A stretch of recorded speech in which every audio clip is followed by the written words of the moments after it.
Establishment کی طرف سے کئی سال تک عمران خان پروجیکٹ کو چلایا جانا اور بالآخر اس کی ناکامی، اور پھر اسٹیبلشمنٹ کی طرف سے اس کو حکومت سے نکالا جانا، اور اس کے نتیجے میں جو متحدہ اپوزیشن تھی اس کا دوبارہ برسر اقتدار آنا، یہ سارا سیاسی ڈرامہ پاکستانی عوام نے حالیہ دور میں اپنی آنکھوں کے سامنے دیکھا۔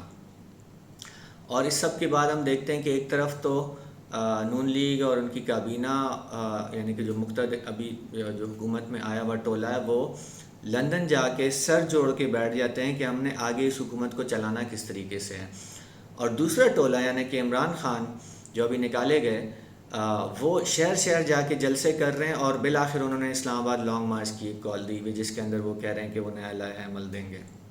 اس سب کے دوران ہم دیکھتے ہیں کہ میڈیا اور سیاسی تبصرہ نگار انہوں نے عوام کو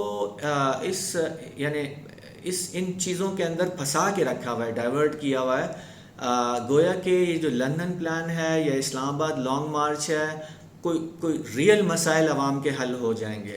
آئے دن ہم دیکھتے ہیں رانا ثناء اللہ ہوں، مریم اورنگزیب ہوں، شہباز گل ہوں، ان کی بیان بازیاں چل رہی ہوتی ہیں، آپس میں ایک دوسرے کے اوپر اٹیکس، کاؤنٹر اٹیکس، یہ چیزیں چل رہی ہوتی ہیں، ریئل مسائل کے اوپر کوئی بات نہیں، ایک سیاسی ڈرامہ ہے جس کے اندر ڈائیورٹ کیا ہوا ہے لوگوں کو انہوں نے، اور سارے یعنی لوگوں کی انرجیز ان ڈراموں کے اندر جو ہیں وہ لگائی ہیں، ان بیان بازیوں کے اندر۔ یہ مجھے یاد دلاتا ہے رسول اللہ صلی اللہ علیہ وسلم کے دور کے اندر ان کی دعوت سے ڈائیورٹ کرنے کے لیے قریش کا ایک سردار نضر بن حارث، وہ قریش کے لوگوں کو رستم اور اسفندیار کی کہانیاں سنایا کرتا تھا ایک پلان کے تحت کہ لوگ ان کہانیوں میں مشغول ہو جائیں، کسی طرح رسول اللہ صلی اللہ علیہ وسلم کی دعوت جو ہے، جو حق کی دعوت ہے، اس سے وہ ڈائیورٹ ہو سکیں۔ بالکل اسی طریقے سے ہمارا میڈیا جو ہے وہ ان بحثوں کو عوام کے سامنے پیش کر رہا ہے جو کہ بالکل ریئل مسائل سے جن کا کوئی تعلق نہیں ہے۔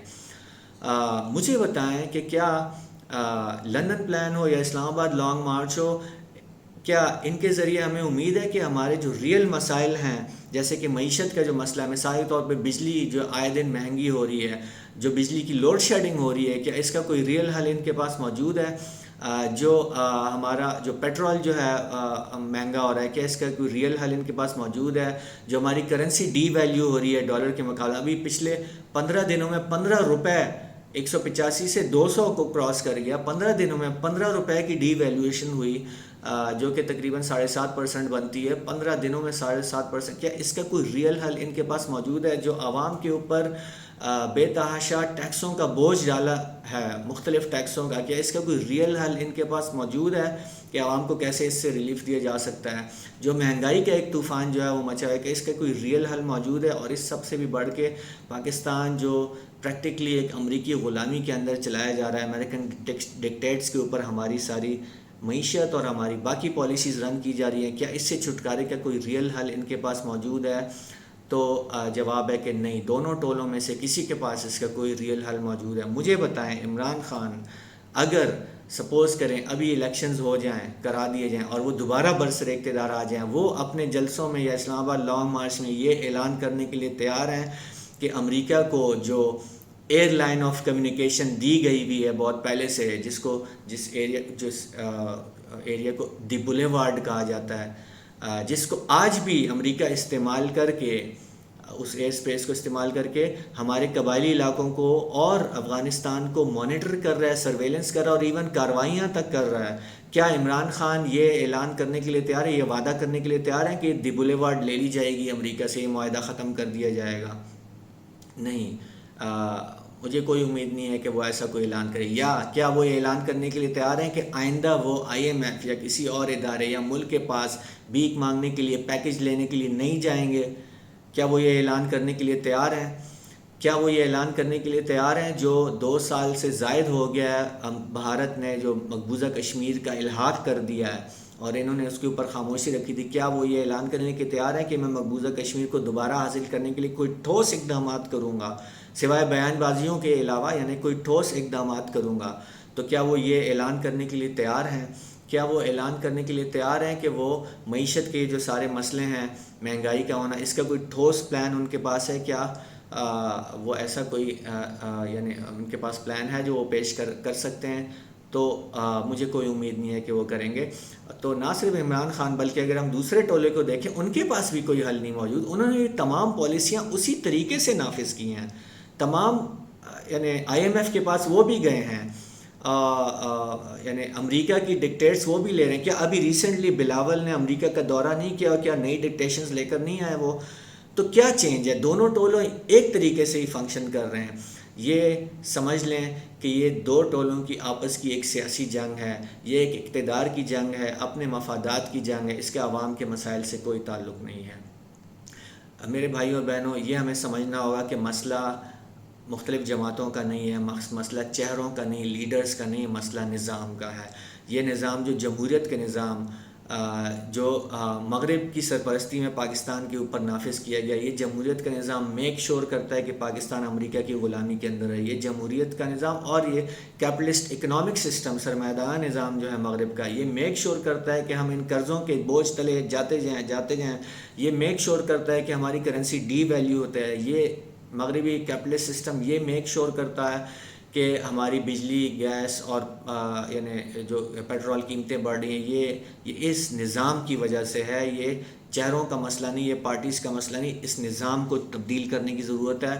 ہمارے پاس ہمارا اپنا اسلام کا نظام جو خلافت کا نظام ہے, اس کی طرف لوٹنے کی ضرورت ہے. جمہوریت کا انکار کرنے کی ضرورت ہے. یہ صرف خلافت ہی ہوگی جو ظالمانہ ٹیکسز ہیں عوام کے اوپر, جو انکم ٹیکس, GST جیسے ظالمانہ ٹیکس لگائے گئے ہیں, ان سب کا انکار کری, کیونکہ اسلام کی روح سے یہ حرام ہے.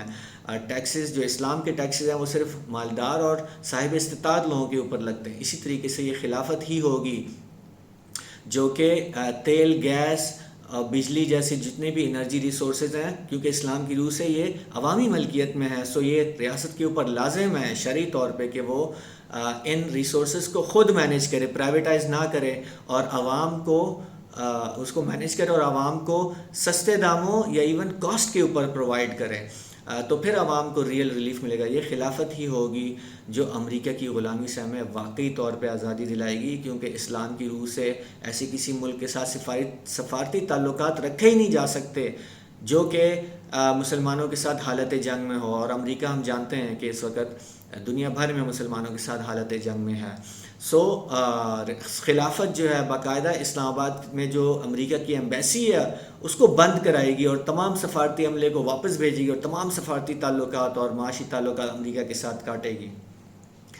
اور یوں ہمیں حقیقی طور پہ امریکہ کی غلامی سے آزادی ملے گی. یہ خلافت ہی ہوگی جو مقبوضہ کشمیر کو واقعتاً آزاد کرائے گی, کیونکہ اسلام کی روح سے مقبوضہ علاقوں کو آزاد کرانے کے لیے افواج کو متحرک کرنا لازم ہے. تو خلافت ہماری پاک فوج کے بہادر جوانوں کو اور افسروں کو, پاک فوج کے شیروں کو متحرک کرے گی, جو ہر لمحہ اس کمانڈ کے انتظار میں کہ کب ہمیں یہ آرڈر دیا جائے اور ہم سری نگر کے اوپر اسلام کا جھنڈا لہرا سکیں. تو خلافت یہ ہوگی نہ صرف کشمیر کو بلکہ بیت المقدس کو بھی اسرائیل کے ناپاک وجود سے جو ہے وہ چھٹکارا دلائے گی اور آزاد کرے گی انشاءاللہ تعالیٰ, کیونکہ اسلام کی روح سے تمام مقبوضہ علاقوں کو آزاد کرانا لازم ہے. تو خلافت ہی ہے جو کہ ہمیں قرضوں سے نجات دلائے گی, کیونکہ اسلام کی روح سے سود جو ہے وہ ایک مکمل حرام ہے. اور یعنی خلافت جو IMF یا دوسرے اداروں یا ملکوں سے جو بھی قرضے لیے گئے ان کی سود کی ادائیگیوں کا مکمل انکار کرے گی, کیونکہ اسلام میں اس کی کوئی اجازت نہیں ہے سود کی. جو پرنسپل اماؤنٹ ہے ان کو بھی ایسے واپس کرے گی جو ان موجودہ حکمرانوں نے اور پچھلے سابقہ حکمرانوں نے عوام کی دولت کو لوٹا, ان قرضوں کو لے کے عوام کی دولت کو لوٹا, اسی دولت کو واپس لیتے ہوئے ان جو قرضوں کی جو پرنسپل اماؤنٹ ہے اس کو انشاءاللہ تعالیٰ ادا کر کے اور ریئل واقعتاً اس مسئلے کو حل کرے گی. سو میرے بھائیو اور بہنوں, ہمارے تمام مسائل کا حل صرف خلافت کے نظام میں ہے. میری کال آپ کے لیے ہے کہ جمہوریت کو مسترد کر دو, اور یہ وقت آ گیا ہے کہ ہم جمہوریت کو مسترد کر دیں اور اپنے اصل نظام خلافت کی طرف واپس لوٹیں. یہ وقت آ گیا ہے کہ ہم خلافت کے نظام کے لیے آواز اٹھائیں اور عملی طور پر اس جد و جہد میں شامل ہو جائیں. وصلی اللہ تعالیٰ علی خیر خلق محمد وعلی آلہ وصحبہ اجمعین برحمتک یا ارحم الراحمین.